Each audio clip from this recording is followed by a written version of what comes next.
나무 대방광불 화엄경, 나무 대방광불 화엄경, 나무 대방광불 화엄경.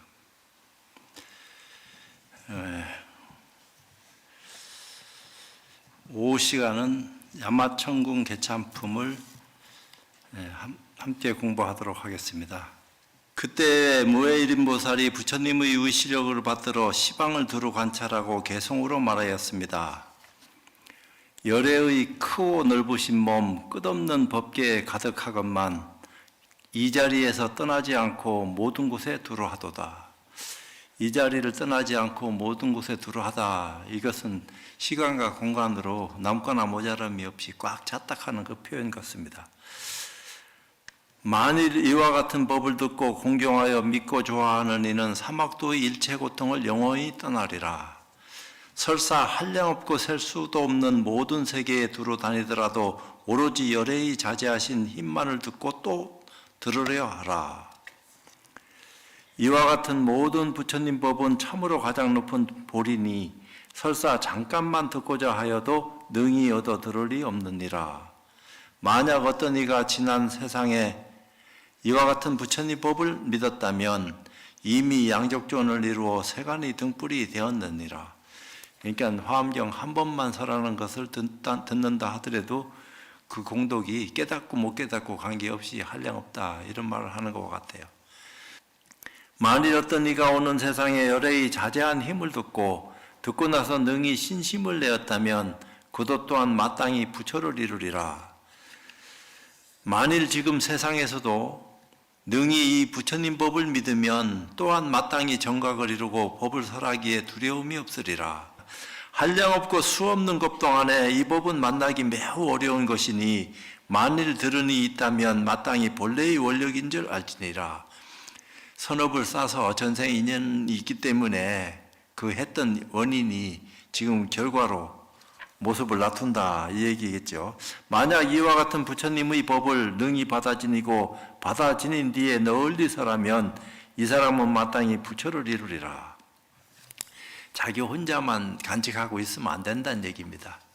공부를 하고 난 뒤에 부처님 법을 잘 이해하고 펼칠 수 있는 힘을 얻었거들랑 인연 있는 곳에 가서 적극적으로 부처님 가르침을 전하는 그런 어떤 입장이 돼야 된다. 하물며 다시 부지런히 정진하여 견고한 마음 버리지 않으면 마땅히 알라. 이러한 사람은 결정코 보리를 성취할 것이니라.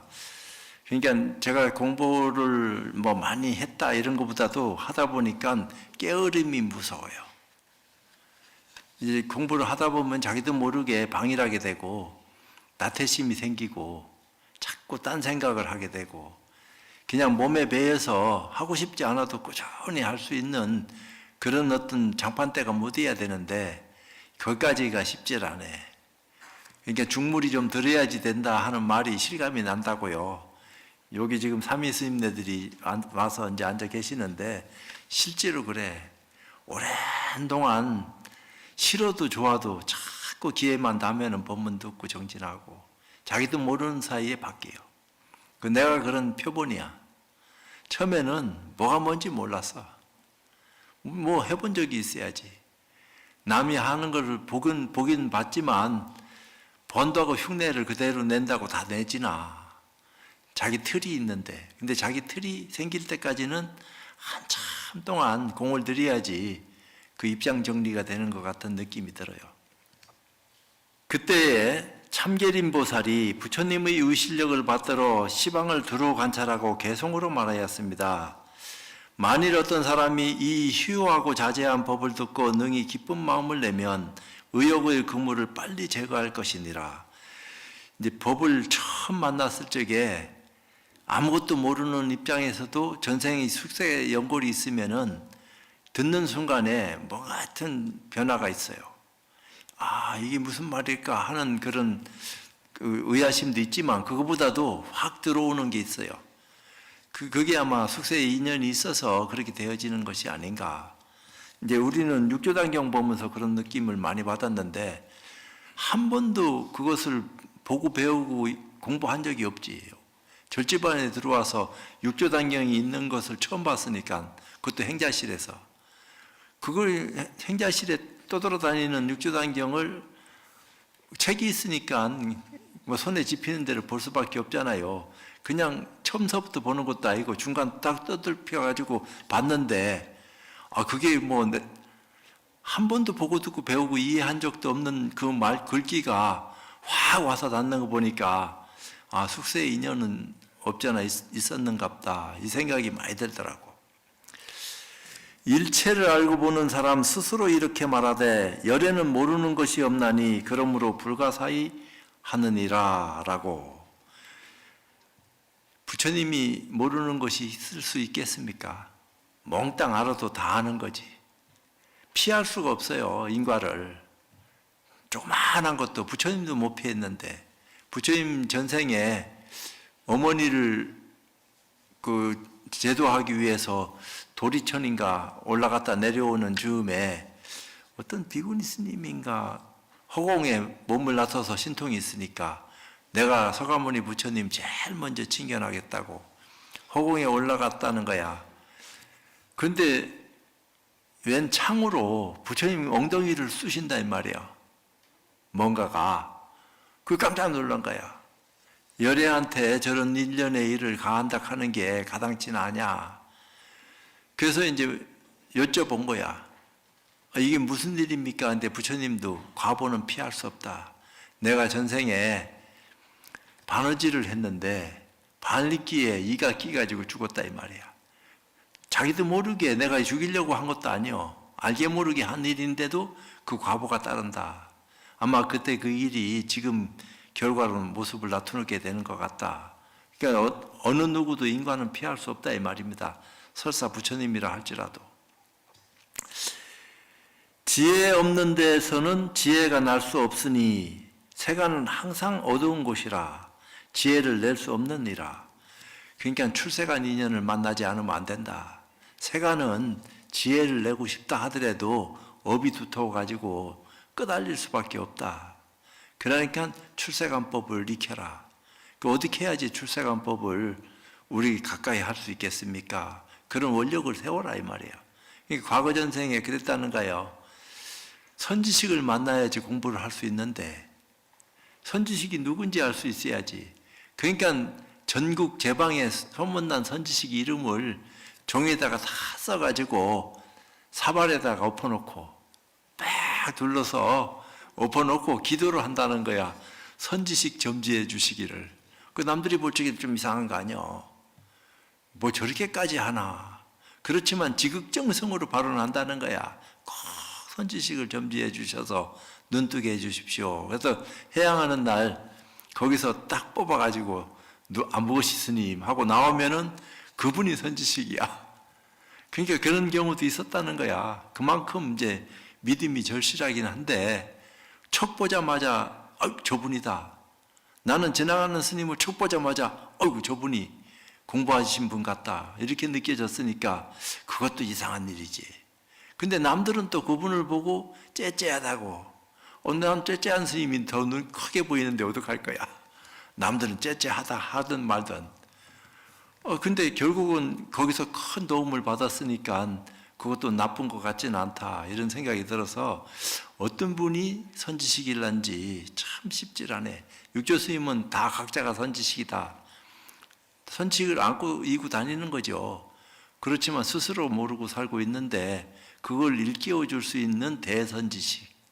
큰 선지식을 만나서 안목을 열지 않으면 안 된다. 이런 얘기도 했습니다.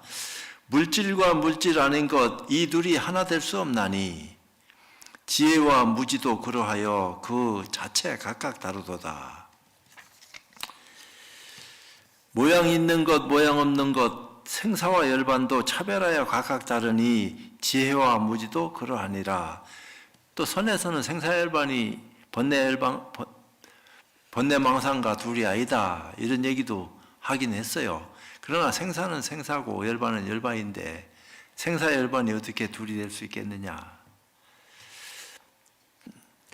세계가 처음 생길 적에는 파괴되는 모양 없나니 지혜와 무지도 또한 그러하여 두 모양이 한때가 아니로다. 이 세계가 처음 만들어졌을 때 경전에 의하면은 호련히 바람이 일었다. 이렇게 얘기해요. 호련히 바람이 일었다. 풍동했다. 그러니까 바람이 일어나서 이 세계가 만들어지기 시작했다 하는데 그 바람은 너무 미세해서 얼마나 시간이 흘러가야지 느낄 수 있는 바람인지 알 수가 없는 바람이 일어났다. 근데 그것도 그냥 한 줄기면 일어나는 게 아니고 인연 따라서 때가 되면은 처음에는 한 줄기 같지만 지나면은 둘, 넷 그냥 천차만별로 동시다발적으로 일어난다. 이렇게 얘기하고 있는 거예요. 여기도 수없는 많은 신도들이 모여가지고 똑같은 한 생각만 하겠나. 수없는 생각을 모양 달리 하면서 막 일으키겠지. 알 수가 없어요. 세계가 처음 생길 적에는 파괴되는 모양 없나니 지혜와 무지도 또한 그러하여 두 모양이 한 때가 아니로다. 보살의 처음 마음은 나중 마음과 함께 하지 않나니 지혜와 무지도 또한 그러하여 두 마음이 동시가 아니로다. 처음 보살이 끝까지 똑같은 보살로 있겠습니까? 10주에서 10행에서 10회향으로 옮겨가는 거지. 어떤 입장에서는. 그렇지만 십지보살이나 십신보살이나 보살지에 올라간 것은 둘이 아니지만 보살도 우열이 있는 것처럼 경지가 다르다 이 말입니다. 근데 그런 어떤 입장들을 자꾸 변화시켜서 변모하게 만들어낼 수 있는 그런 안목을 우리 스스로가 눈 뜨지 않으면 안 된다. 어떻게 해야지 그런 지혜로운 눈을 뜰 수 있을까?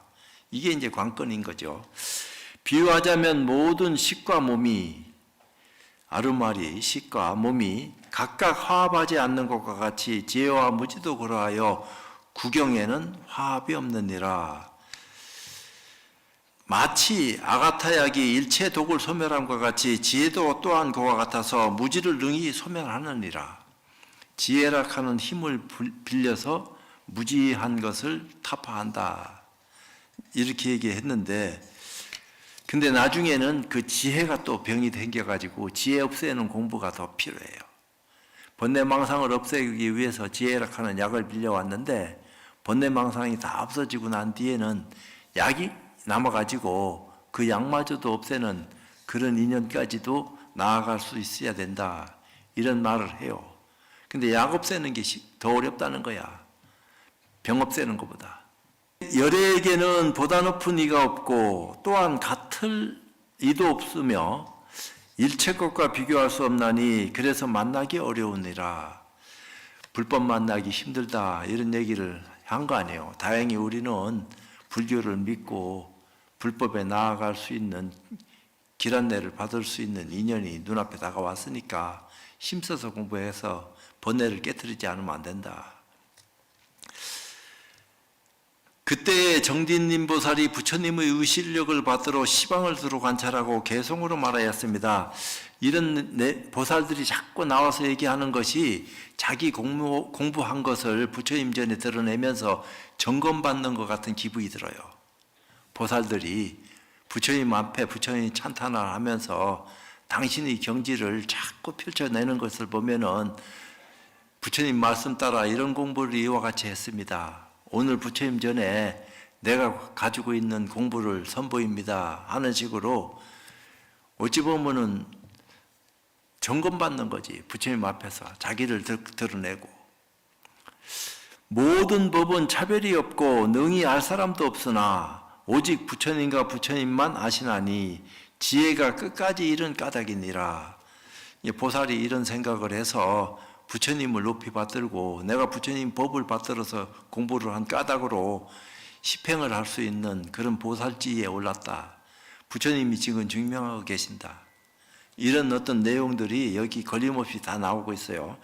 마치 금과 금빛이 그 성품 차별 없는 것과 같이 법과 법 아닌 것 또한 그러해 자체의 성품이 다르지 않네. 중생과 중생 아닌 것이 둘이 다 진실함이 없으니 이와 같이 모든 법의 성품이 진실한 뜻이 모두 있지 않네. 요거 이제 무비스님께서 어떻게 설명했는지 한번 읽어보겠습니다. 중생이다, 중생이 아니다 라는 것은 다만 언어로 표현했을 뿐이다. 실제에는 그런 것이 없다. 법의 성품도 이것이다 라고 할 것은 아무것도 없다. 그래서 법성계에서 법성은 원흉하여 두 가지 모양이 없다 라고 말했다. 마치 오는 세상에는 지나간 세상의 모양이 없듯이 모든 법도 또한 그와 같아서 온갖 모양이 있지를 않네. 마치 나고 소멸하는 모양이 가지가지가 진실하지 않듯이 모든 법도 또한 그와 같아서 그 자성이 있지 않도다. 열반을 취할 수 없지만 말하는 데는 두 가지가 있듯이 모든 법도 또한 그와 같아서 분별하느라 다른 것이 있도다. 열반이 있다, 열반이 없다 이러지만 열반에 들어야 된다 하는 얘기인데 이미 들어야 된 열반이 따로 있는 것이 아니고 이것이 본래 열반인데 자꾸 열반에 들으려고 하는 어리석은 마음을 일으키는 관계로 생사에 걸린다. 이런 내용을 자꾸 얘기하기는 하는데 생사와 열반이 본래 둘이 아니다 하는 것을 어떻게 소화할 수 있겠냐 이 말이요. 생사는 생사고 열반은 열반인데 화엄경 도리는 그런 것을 다 이해하고 소화해서 스스로 온몸으로 터득할 수 있게끔 이치로라도 안내를 다 해놨다 이 말이에요. 마치 셀바 물건이 있으므로 능히 셈하는 것 있거니와 그 성품 모두 없는 것이니 이와 같이 법을 알아야 하네. 저 산수의 법이 하나씩 더하여 한량없음에 일어나니 산수의 법이 체성이었거늘 지혜로 차별을 내느니라. 원래는 텅 비어서 공한데 거기에서 분별이 생겨서 1, 2, 3, 4, 5, 6, 7이라 하는 모양이 만들어졌다 이 말이야. 끝도 한도 없이. 그것이 다 환인데 환이 멸하면은 환하는 것은 멸하지 않는다 하고 온각경에서도 그 어떤 체성을 얘기를 했어요. 그러니까 멸하지 않는 그 영원불멸의 그 모습이 도대체 어떤 것이냐. 우리는 이름하여 마음이라고는 쓰고 있지만 도대체 마음이 어떻게 생겨먹었는 건지 가지고 쓰고는 있다지만 행주자 어목동종에 마음 안 쓰고 움직일 수 있는가? 다 써야지. 마음이 함께 해야지 듣고 보고 느끼고 행동하고 하는 건데 근데 이게 마음인 줄 알고 옛날에 내가 착각을 해가지고 마음을 깨닫고 말고 할 것이 본래 없는데 내가 지금 가지고 쓰고 있는 이것이 마음이라면은 왜 마음을 또 깨달으라고 얘기해야 되는지 그 까닭을 내가 모르겠다. 번뇌망상이 일어나든지 말든지 상관없이 이게 마음이라고 얘기하면서 또 마음을 깨달아라 이렇게 얘기하니까 깨달아야 될 어떤 마음이 따로 있는 건가 이렇게 생각을 해서 내가 이제 질문을 던지니까 대답을 하고 말씀을 해주시는데 그 말이 그 말 같아. 왜? 내가 일체유심조락 하는 말에 속아가지고 모든 게 다 마음인데 뭐 마음 아닌 게 어디 있어. 마음에 갖다 대니까 다 통해 또. 근데 그게 아니더라니까. 깜빡하면은 거기에 자기도 모르게 속아가지고 골마 터져요.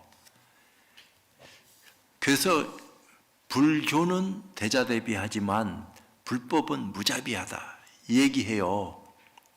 불법은 법 아닌 것은 용납을 안 해요. 오직 진리 그것만 얘기하지. 근데 불교락하는 것은 바다와 같아서 깨끗한 물이든 더러운 물이든 다 받아들이잖아요. 너는 들어오고 너는 들어오지 마 이런 법이 없어. 모든 것을 그저 대자대비로 다 섭수한다 이 말입니다. 근데 법은 무자비해. 오직 진리 외에는 용납이 안 돼.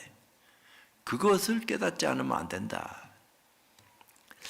비유하자면 모든 세간이 거부의 불이 탈 때는 끝나거니와 허공이 무너지지 않는 것과 같이 부처님 지혜 또한 그러하니라. 허공은 과거의 허공이나 현재의 허공이나 미래의 허공이나 둘이 있을 수가 없어요.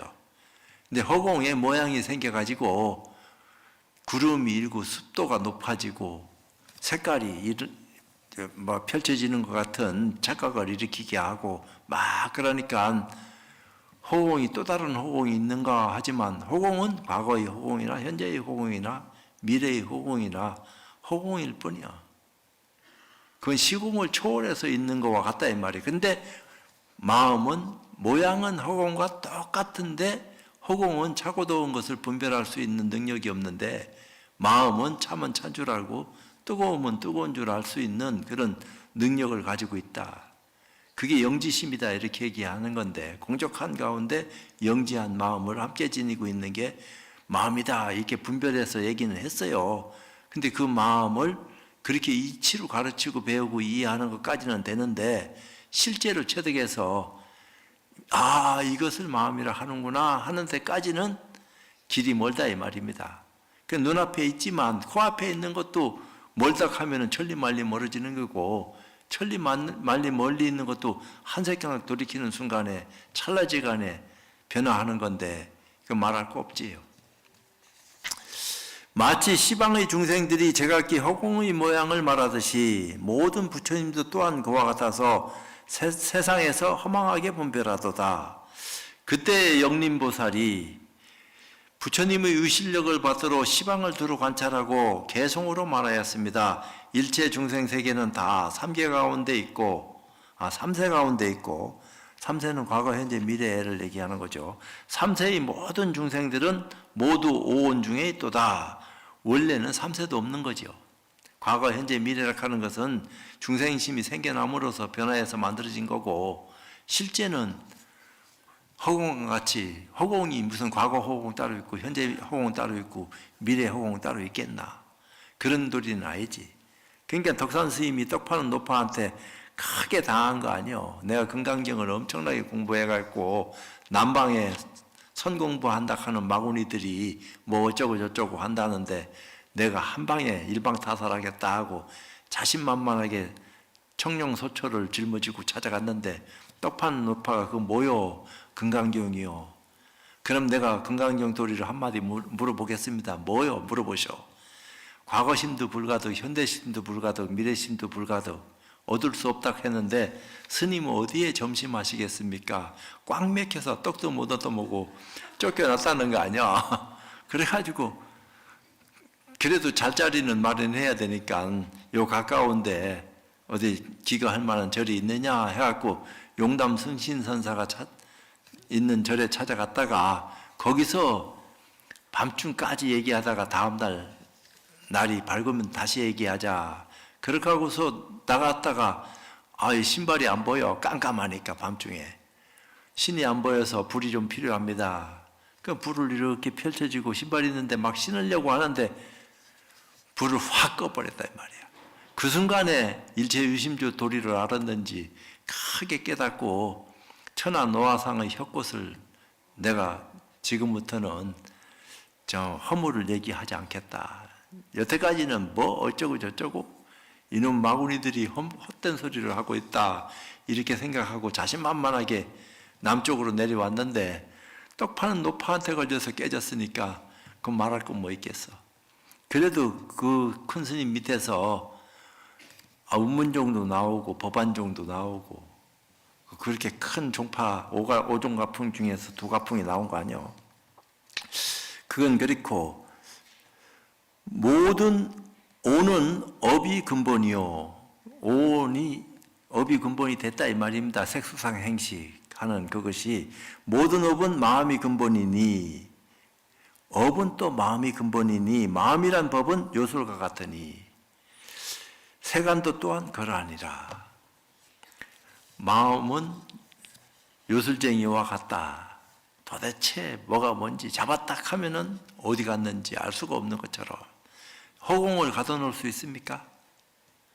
가둔다고 해서 상자 속에다 가뒀다. 그래서 허공이 갇힌 거요? 가둘 수가 없어요, 영원히. 그것은 만들어지거나 변하거나 없어지는 것이 아니기 때문에 어떤 모양 속에도 들어가고도 모자람이 없다 이 말입니다. 가두려고 한다고 가둬지는 게 아니요. 그 마음 또한 그와 같다. 이 얘기하는 거지. 세간은 스스로 지음 아니요. 다른 이가 지음도 아니지만 이루어짐이 있음에 역시 파괴함도 있는 것이다. 생멸하는 것이다. 한 생각이 일어나고 한 생각이 사라지는 것이 생멸하는 건데 일어나고 사라지고 일어나고 사라지고 본래 일어나고 사라짐이 없는 도리에서 일어나고 사라짐이 만들어졌으니까 일어나고 사라지는 것은 허망한 것이지만 그 만들어지기 이전의 모습은 도대체 뭔가 그걸 이제 국리에서 쫓아 들어가서 참 의심하게 된 거 아니요.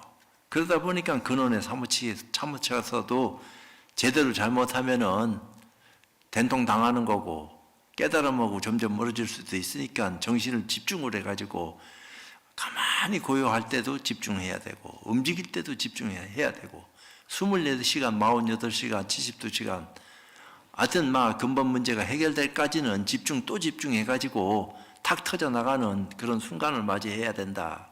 이런 말들은 하지만 만만치 않다 이 말이야. 말은 다 우리도 배워서 장판때 묻다 보니까 이런 말 저런 말 많이 들어서 왜 그게 솔깃하니 재미나거든. 깨달음이 뭐요? 깨달음이 이런 건가 저런 건가. 깨달을 때 대포 소리보다 더 큰 소리가 머릿속에서 빵 하고 터지는가. 나 이런 망상까지 폈으니까 말할 거 뭐 있겠어. 깨달아 보면 또 다른 차원으로 인식할 수 있는 힘이 생기겠죠. 세간이 이루어지기도 하고 세간이 파기되고도 하거니와 세간을 분명히 통달한 이는 이 두 가지를 말하지 않느니라.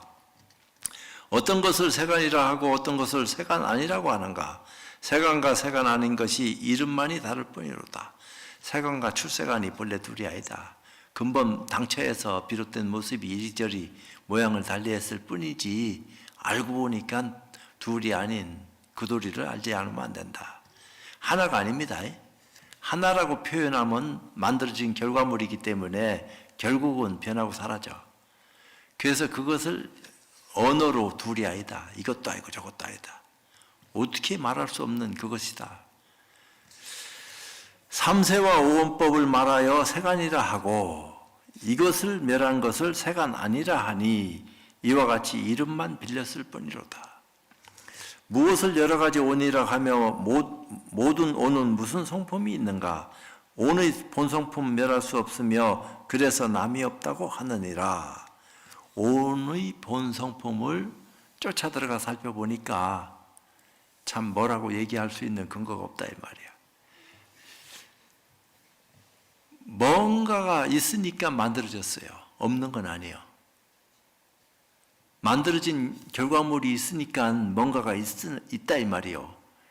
근데 있다 하는 것을 쫓아 들어가 보니까 도대체 뭐라고 이름할 수도 없어.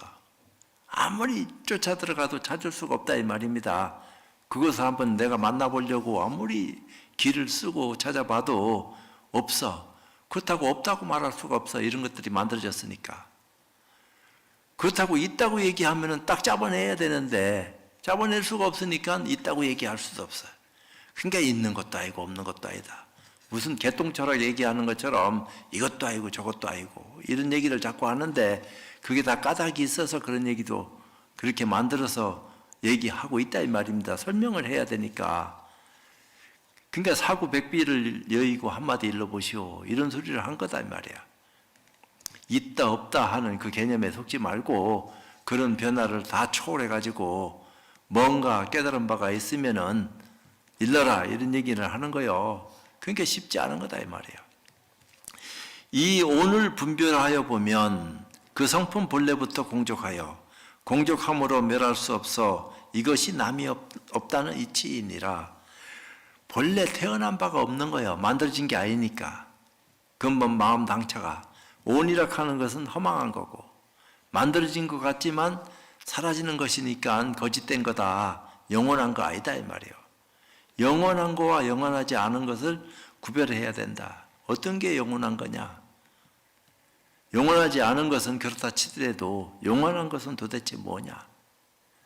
우리는 아직 밝히지 못하고 있다 이 말이에요. 이름하여 마음이다, 부처다, 근원이다, 진리다, 별소리를 다 하지만 그건 이름일 뿐이지. 중생이 이미 이러하면 부처님도 역시 그러함이니 부처님과 모든 부처님의 법이 그 자성 있는 것 아니로다. 그렇다고 없다고 얘기할 수도 없다 이 말이에요. 있다고 말할 수도 없고 있는 것이 아니다 이렇게 하니까 없다 이렇게 얘기하면 곤란하다 이 말입니다. 그게 능히 이 모든 법이 진실하여 뒤바뀌지 않는 줄 알면 일체를 알고 보는 이가 항상 그 앞에 나타나리라. 그때 행림보살이 부처님의 실력을 받들어 시방을 두루 관찰하고 개성으로 말하였습니다. 비유하면 시방세계가 일체 지대 종성으로서 자성이 있는 것 아니지만 두루하지 않는 것이 없음과 같네. 부처님 몸도 또한 그와 같아서 모든 세계에 두루했으나 가지가지 빛과 모양이 머문 곳도 온 곳도 없도다. 다만 모든 업으로서 중생이라 말하거니와 역시 중생을 떠나서는 업을 찾아볼 수 없도다. 중생이 없으면 업도 없는 거야.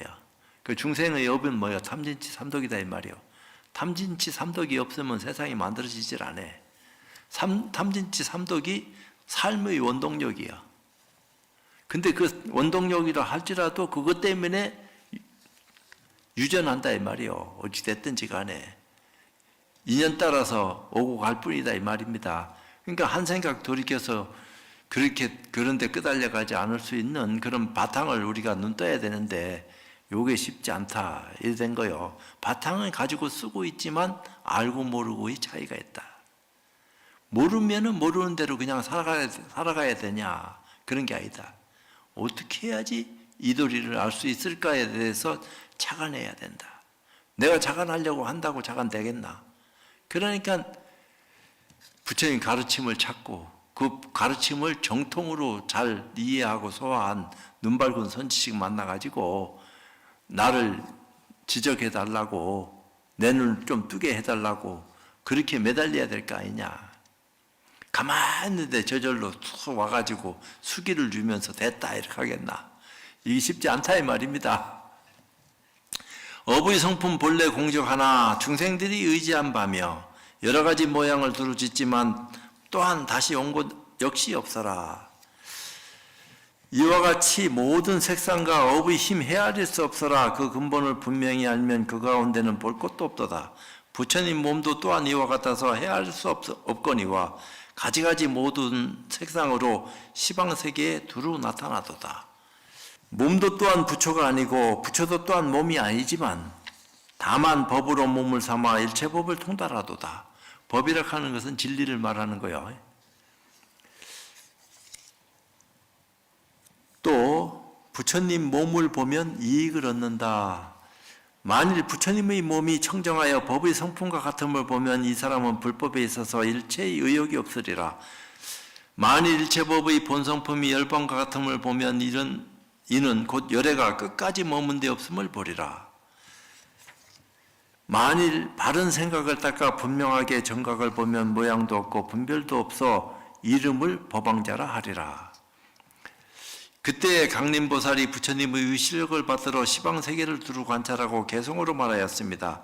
비유하면 마치 그림을 그리는 화가가 여러 가지 색을 칠해가면서 허망하게 여러 가지 모양을 그리지만은 대종은 차별이 없느니라. 대종 가운데 빛깔이 없고 빛깔 중에 대종이 없지만 그러나 또한 대종을 떠나서 빛깔을 찾을 수 없느니라. 마음속에 그림이 없고 그림 속에 마음이 없지만 그러나 마음을 떠나서 그림을 찾을 수 없도다.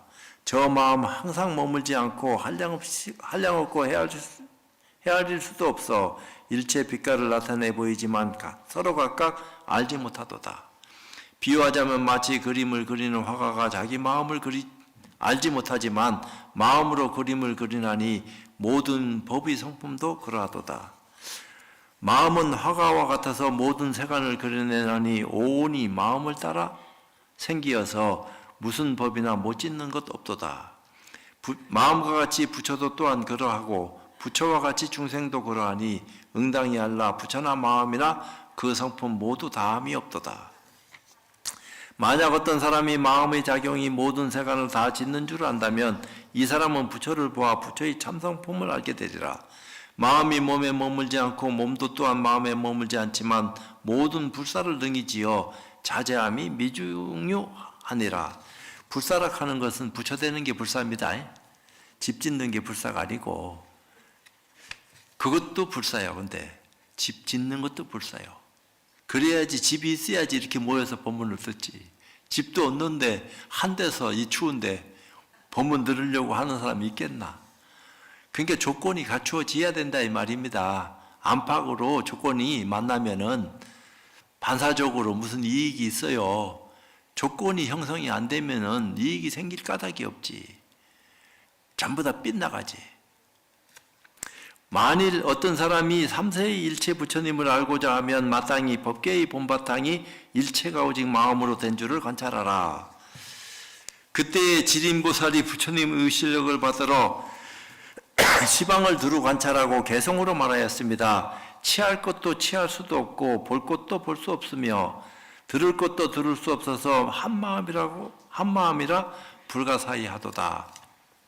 뭐라고 이름할 수 없는 것을 억지로 이름했지만 취할 수도 없고 볼 수도 없고 허공을 자를 수 있습니까? 두토막 못 낸다 이 말입니다. 마음도 두토막으로 자를 수도 있는 것도 아니요. 천만 가지 온갖 차별된 모습이 마음 안에 나타나지만 마음을 물들일 수가 없어요. 마음은 그렇지만 그 모든 그림자를 다 섭수한다 이 말입니다. 포용하고 머금고 다 받아들여. 너는 들어오고 너는 나가. 이게 없다 이 말입니다. 그러니까 더럽고 깨끗한 것을 다 받아들이지만 거기 물들지 않아. 그 물들지 않는 것이 청정이야. 한량이 있거나 한량이 없거나 둘을 다 취할 수 없으니 만약 어떤 네가 취하려 하여도 끝까지 얻지 못하리라. 말하지 않을 것을 말한다면 이것을 스스로 속이는 것. 자기 일을 성취하지 못하니 다른 일을 기쁘게 할 수 없도다. 열애의 그지없이 묘한 색신을 찬탄하려는 이가 있다면 무수겁이 끝나도록 하여도 모두 다 말할 수 없으리라. 비유하자면 마치 여의주가 온갖 빛을 다 나타나되 빛이 없는 데서 빛을 내는 것처럼 모든 부처님도 또한 이와 같도다. 원래 많이 보여주는 색이 없는데 인연따라 오색이 비춰짐으로 인해서 만이보주가 오색빛을 드러내는 것과 같다. 근본 바탕은 색이 없다. 이 얘기를 해요. 근데 무색인데 온갖 천차만별의 색을 다 받아들인다 이 말이에요. 또 마치 맑은 허공은 빛이 아니어서 볼 수 없으며 비록 일체빛을 나타내더라도 허공을 볼 리는 없는 것과 같으니라. 근데 나는 내가 생각할 때 허공을 못 본다고 얘기하잖아요. 허공 볼 수 있는 사람 있습니까? 그러면 못 본다 이렇게 한다 이 말이요. 근데 이미 보고 있으니까 못 본다 해도 할 말 없지. 아까도 얘기했듯이 마음을 스스로 보고 있으면서 보지 못한다고 생각하고 있는 것처럼, 왜 마음을 가지고 쓰고 있기 때문에 보여지는 것처럼 허공이 보여져야지 저쪽이 보여진다 이 말입니다. 허공이 안 보여지고 저쪽을 볼 수가 없어. 이미 허공은 멀고 가까움이 없습니다. 허공 자체가 시공을 초월해가 있는 것이 허공이기 때문에 먼 허공, 가까운 허공 따로 분별짓지 않는다 이 말이요. 근데 허공을 봐야지 가까운 데서부터 먼 데까지 한꺼번에 확 보여. 차례로 보이는 것 같지만 어떤 때는, 그죠? 그러니까 허공은 눈을 감고 뜨고 관계없이 보여지는 거예요. 눈은 감으면 못 봐. 뜨면 보지. 모든 부처님도 또한 이와 같아서 한량없는 모습을 나타내지만 마음이 행한 것이 아니라 일체를 볼 수 없도다. 비록 열애의 음성을 듣지만 음성은 열애가 아니며 또한 음성을 떠나서 정등각을 알 수도 없도다.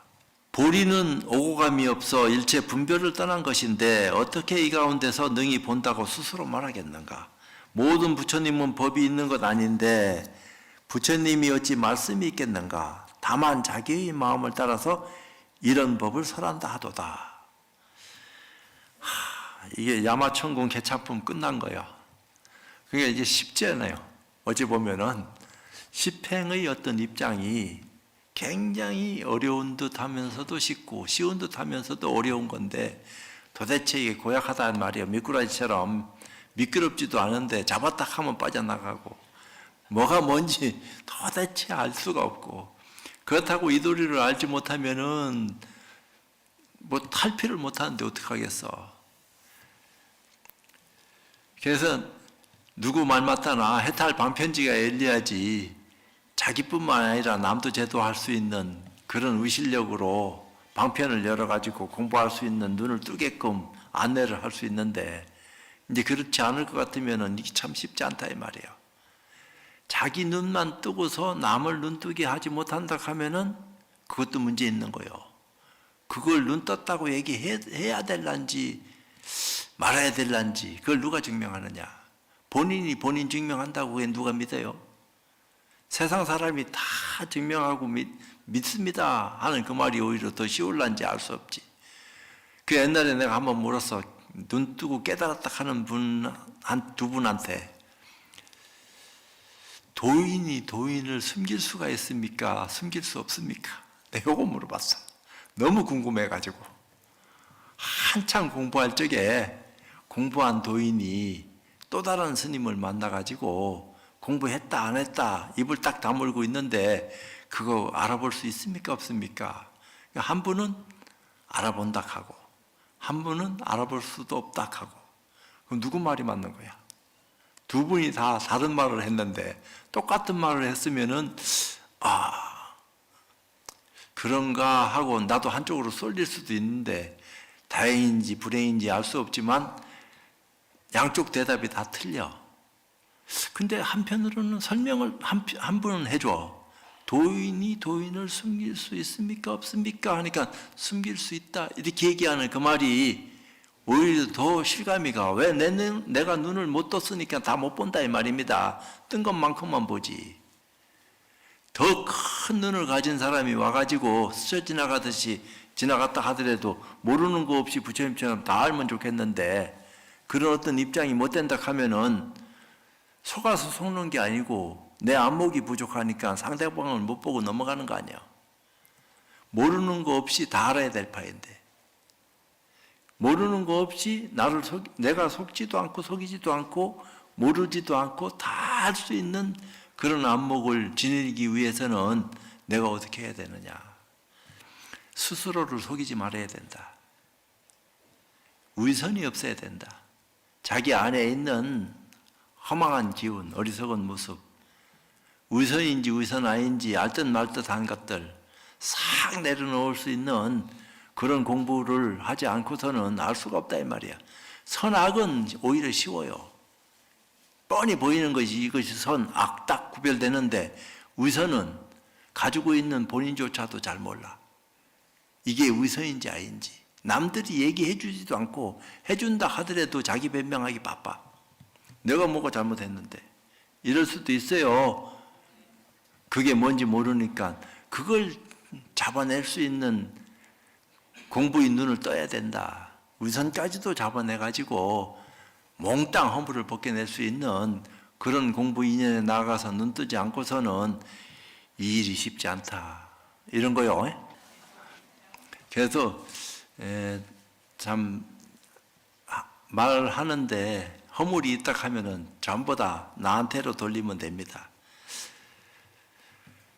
그렇지 않고 부처님 말씀을 번역한 것을 그대로 들려드렸으니까 그 공이 있다 하면은 무비 큰 스님께서 몸이 불편하신데도 불구하고 이 80화엄경을 번역을 해가지고 많은 사람들한테 홍선 배포했다 하는 사실이요. 그러니까 그게 참 기가 막힌 일이요. 당신이 아프고 난 뒤에 더 크게 보는 눈을 구축했는 것 같아. 아프기 전에는 너무 그냥 자신만만하셔가지고 당당하셨는데 물론 그 모습도 보기 좋았는데 아프고 난 뒤에는 보살이 되셨어. 그래갖고 남한테 많이 베풀고 그 남 칭찬하는데 애끼지 않고 그래서 아이고 참 나를 가르치고 내가 또 참 스님한테 많은 시간을 보내고 배웠지만 와 저렇게 바뀌고 달라질 수가 있나. 감사하고 고마운 일이다.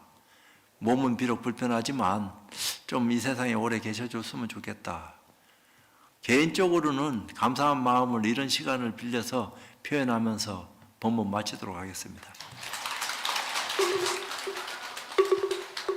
나무요